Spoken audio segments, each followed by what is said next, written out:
Rekan-rekan media yang saya hormati, baru saja Presiden Joko Widodo melakukan pertemuan bilateral dengan Perdana Menteri Jepang Fumio Kishida di Istana Akasaka, Tokyo pada hari ini tanggal 16 Desember 2023. Kunjungan Presiden Republik Indonesia ke Jepang ini adalah dalam rangka KTT perayaan 50 tahun ASEAN Jepang. Jadi besok pada tanggal 17 Desember Bapak Presiden akan memimpin bersama KTT ASEAN Jepang mengingat Indonesia masih memegang keketuaan ASEAN. Dan KTT ASEAN Jepang ini juga merupakan kegiatan besar terakhir keketuaan Indonesia di ASEAN. Sementara lusa 18 Desember, Presiden akan hadir dalam KTT AZEC atau Asia Zero Emission Community dan dilanjutkan dengan luncheon bersama dengan kalangan bisnis Jepang serta melakukan courtesy call ke Kaisar Jepang bersama para pemimpin ASEAN lainnya. Pertemuan bilateral dengan PM Jepang, kedua pemimpin menyambut baik selesainya perundingan substantif protokol perubahan IJPA, Indonesia-Japan Economic Partnership Agreement. Sebagaimana diketahui teman-teman, proses perundingan protokol perubahan ini memakan waktu yang cukup lama, sejak 2019. Saat ini tengah dilakukan proses legal scrubbing untuk penyamaan konteks bahasa hukum, dan setelah proses ini selesai akan dilakukan proses penerjemahan dan ratifikasi di parlemen sesuai prosedur masing-masing negara. Dengan adanya kesepakatan baru IJPA ini ditargetkan dapat diimplementasikan pada kuartal pertama tahun 2024. Nah, dengan protokol perubahan IJPA ini, beberapa manfaat yang dapat diambil oleh Indonesia antara lain adanya perbaikan akses pasar Indonesia di Jepang, termasuk untuk eliminasi tarif produk perikanan olahan Indonesia, kemudian perluasan akses pasar perbankan, dan kerjasama New MIDEC atau Manufacturing Industrial Development Center yang dapat mendukung industri Indonesia menjadi basis produksi kawasan. Selain IJPA, beberapa hasil penting dari pertemuan bilateral antara Presiden Jokowi dengan PM Kishida. Pertama, terkait dengan MRT Jakarta. Terdapat satu langkah maju yaitu adanya komitmen Jepang untuk kelanjutan pembangunan MRT jalur Timur Barat. Presiden juga mendorong agar pembangunan jalur Utara Selatan fase 2A dan 2B dapat selesai tepat waktu. Yang kedua, di dalam pertemuan tersebut membahas mengenai masalah transisi energi. Sebagai ko-inisiator Asia Zero Emission Community atau AZEC, Presiden menekankan pentingnya implementasi berbagai proyek prioritas termasuk pembangunan pembangkit listrik geothermal di Muara Laboh, kemudian proyek waste to energy di Legok Nangka, dan juga pengelolaan lahan gambut di Kalimantan Tengah. Isu ketiga yang dibahas, Presiden mengangkat pentingnya kerjasama mineral kritis dengan Jepang dan kesiapan Indonesia untuk menjadi bagian penting rantai pasok baterai EV dunia.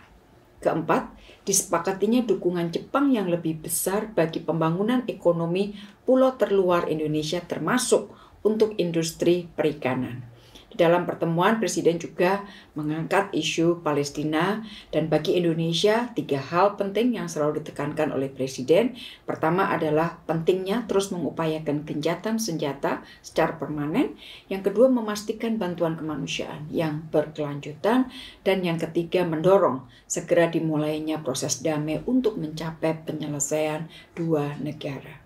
Rekan-rekan media yang saya hormati, sebagai hasil atau deliverables dari kunjungan bilateral ini, beberapa hal yang dapat di-highlight, yaitu pertama adanya hibah kapal patroli Jepang kepada Bakamla dengan nilai 9 miliar yen atau setara US dollar 63,3 juta kalau kita menghitungnya dengan kurs saat ini. Hibah kapal ini akan digunakan untuk meningkatkan kapasitas kemaritiman, termasuk dari sisi penegakan hukum. Yang kedua, adanya pledge Jepang untuk mempercepat pembangunan MRT jalur Timur Barat dengan target groundbreaking Agustus 2024. Yang ketiga, adanya MOU antara Rumah Sakit Jantung dan Pembuluh Darah Harapan Kita dengan Tokushukai Medical Cooperation senilai 10 miliar yen, dan kerjasama ini bertujuan untuk meningkatkan pelayanan kardiovaskular di kawasan Asia. Setelah pertemuan bilateral, Presiden RI dan PM Jepang juga menerima 2 dokumen proposal sebagai hasil dari side event. Hasil dari side event ASEAN-Japan Young Business Leaders Summit dan ASEAN-Japan Gen Z Business Leaders Summit. Proposal dari Young Business Leaders Summit berisi upaya untuk memperkuat implementasi ASEAN-Japan Co-Creation Ecosystem yang terdiri dari 4 pilar, yaitu penguatan kolaborasi pelaku bisnis ASEAN dan Jepang termasuk tentunya untuk startup dan UMKM. Yang kedua, pengembangan inovasi dan pembangunan ekosistem startup. Yang ketiga, pembangunan berkelanjutan. Dan yang keempat, pembangunan inklusif yang didorong oleh AI dan Deep Tech. Sementara proposal dari Gen Z Business Leaders berisi ide kebijakan untuk mengatasi permasalahan sosial di 4 area: ketahanan pangan, dekarbonisasi atau circular economy, dampak sosial, dan juga ekosistem startup. Rekan-rekan media yang saya hormati, selain kegiatan Presiden Republik Indonesia tadi pagi, saya bersama dengan Menteri Luar Negeri Jepang Kamikawa Yoko juga menjadi pembicara pada talk show Women and Peace and Security yang diselenggarakan oleh Sasakawa Peace Foundation. Dalam pidato saya mengangkat pentingnya perspektif perempuan di tengah dunia yang divided, guna memperkuat saling pemahaman atau kesaling pahaman untuk membangun jembatan terhadap perbedaan dan untuk membangun inklusivitas.